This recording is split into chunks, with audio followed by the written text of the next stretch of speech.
I remember the day my life turned upside down as if it happened yesterday. There was a knock on the door that morning, a simple sound that echoed in my chest like a war drum. My wife, Charlotte, refused to meet my eyes as she stood in front of me, arms folded protectively across her chest. We had been married for almost 7 years, and in all that time, I had never seen her look so distant. She mumbled something about betrayal, about how she could never trust me again, and I stood there, rooted to the floor, trying to understand. I had done nothing wrong. I had never cheated.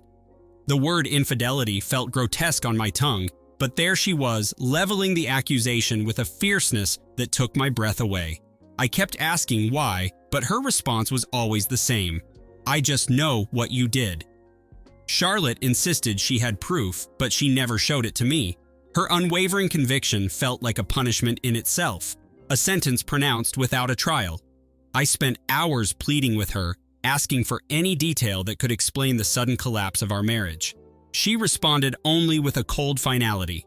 My heart pounded with confusion, love, and anger, an unruly tangle of emotions that made me question everything. The hopelessness was crushing.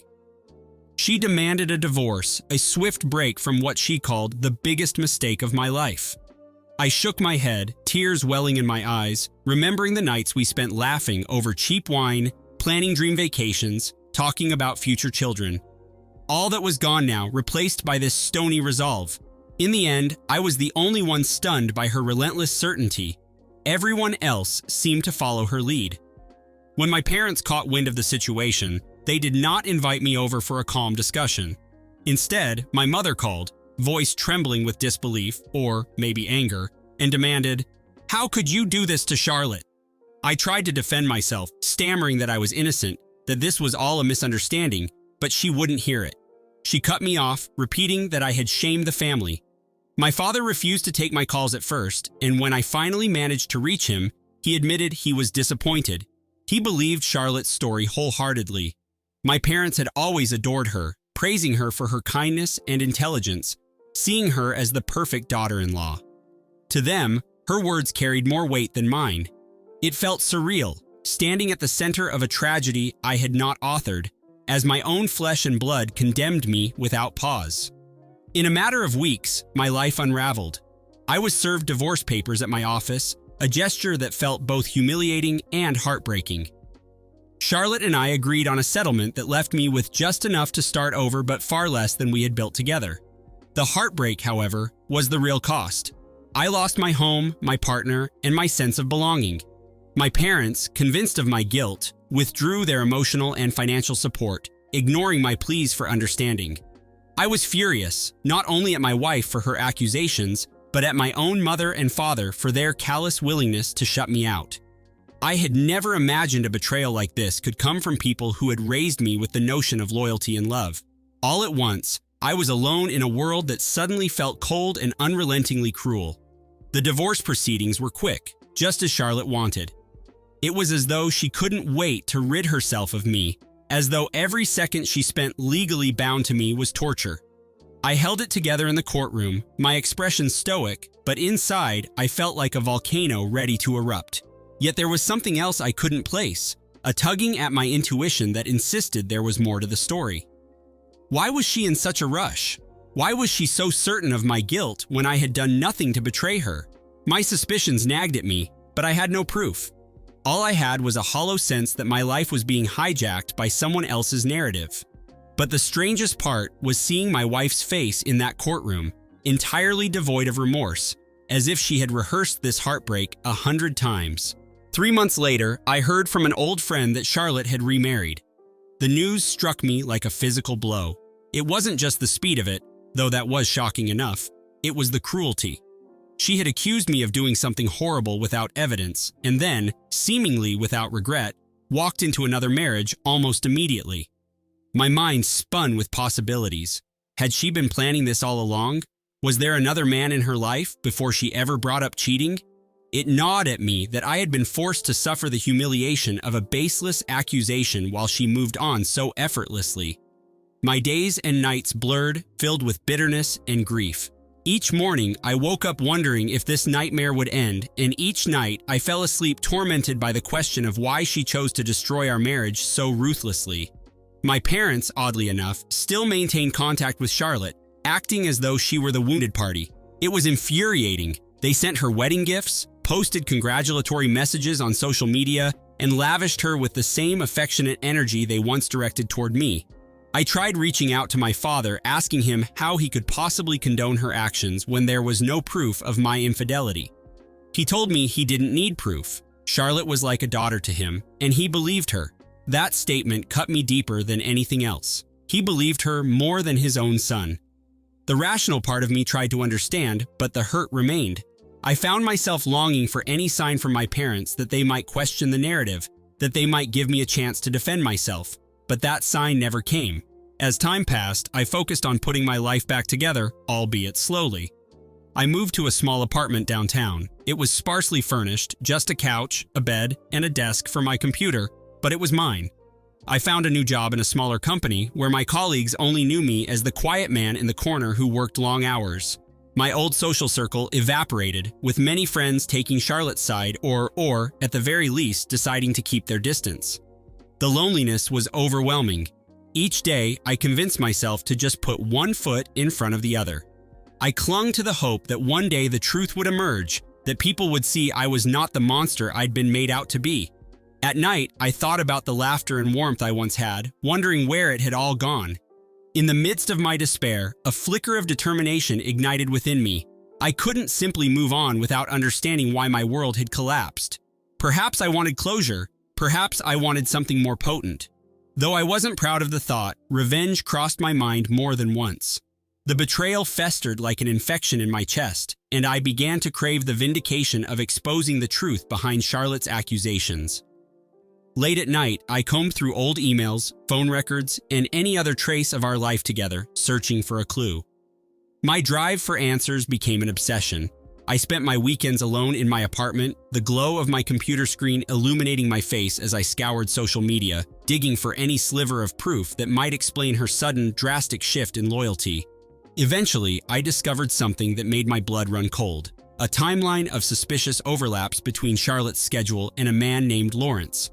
He was an attorney, not someone I knew personally, but I recognized his face from a photograph on her profile. I found messages, albeit cryptic, posted at odd hours, sprinkled with inside jokes that were incomprehensible to anyone but the two of them.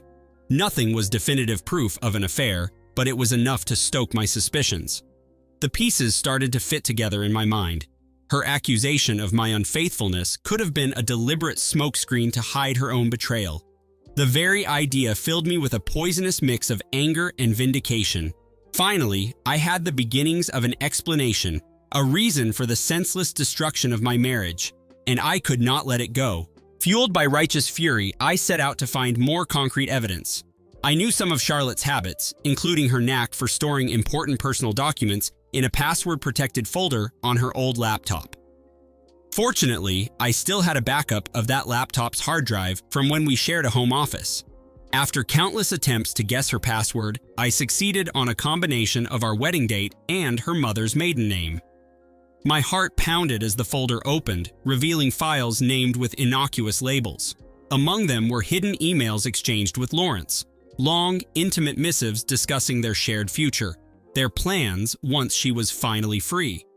The timestamps on these emails preceded her accusation by weeks, if not months. The betrayal stabbed me in the gut all over again, but I also felt a sick satisfaction. I copied every piece of correspondence, every snippet of evidence, and stored it on an external drive. My mind reeled with questions about how this had gone unnoticed for so long.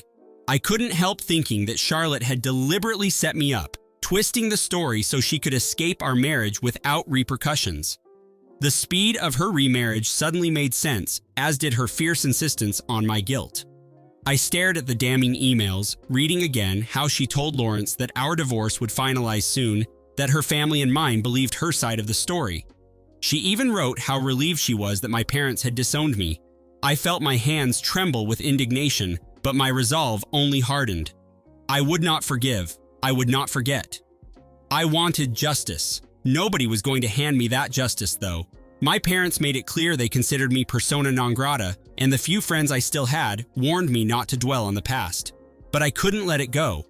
The betrayal had taken everything from me, turning my family against me and leaving me friendless.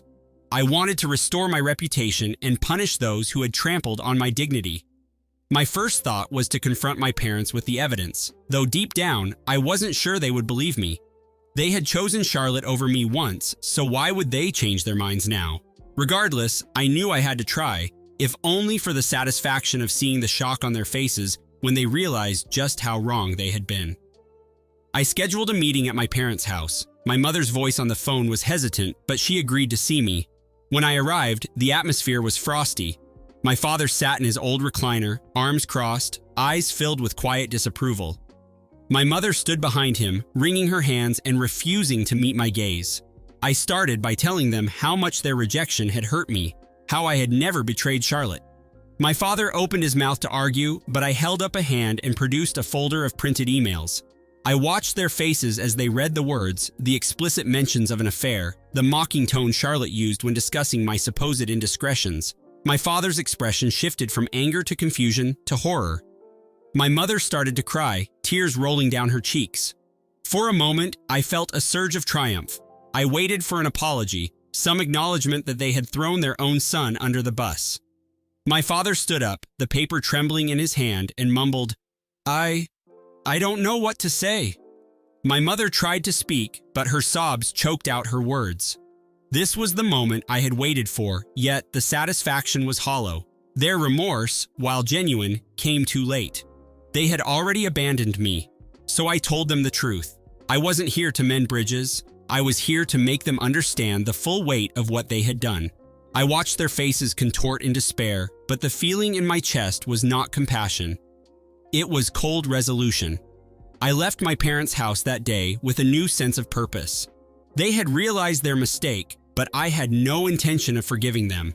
Their betrayal was as unforgivable as Charlotte's. The next step was confronting Charlotte and Lawrence directly, although I doubted they would show any remorse. The possibility of a legal suit crossed my mind, but I wasn't sure how to proceed. Instead, I focused on collecting more evidence, documenting every expense we'd shared, every date that overlapped with her affair, every piece of false testimony she had used against me in the divorce proceedings. I crafted a dossier so thorough that any sane person would be appalled.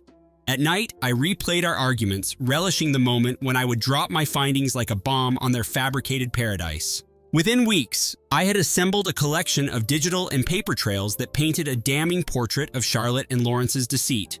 I discovered text messages detailing how they manipulated my parents, encouraging them to ostracize me to make the divorce easier. There were receipts for hotel rooms, dinners, and even a romantic getaway they took while she was still married to me. Each piece of evidence was like a shard of glass cutting away at the last vestiges of affection I once held for Charlotte. I found myself staring at pictures of the two of them, arms wrapped around each other, beaming with joy. My stomach churned, but my determination hardened. If they wanted to brand me a liar and a cheater, I would show the world who the real liars were. The time for retribution had come. I contacted a lawyer, a tough, no-nonsense woman named Patricia. She had a reputation for being relentless in court, which was precisely what I needed. I handed over all the evidence, explaining the personal and emotional toll the false accusations had taken on me. Patricia scanned through the documents, her eyes widening at the sheer volume of proof. She suggested we file a defamation suit against Charlotte, including Lawrence if it became clear he had intentionally aided in her deceit. The idea of dragging them through the legal system didn't fill me with glee, but I saw no other path to set the record straight. Patricia warned me that such cases could be tough, especially when dealing with family drama, but she was optimistic. With the truth on my side, we at least had a fighting chance. Filing the lawsuit created a shockwave among the people who had once dismissed me. My parents called, urging me to reconsider. My mother, tearful and repentant, begged me not to destroy Charlotte's new life. I asked her where that concern had been when they destroyed mine. I hung up, my heart pounding, but I refused to relent. This wasn't about petty vengeance, it was about reclaiming my dignity.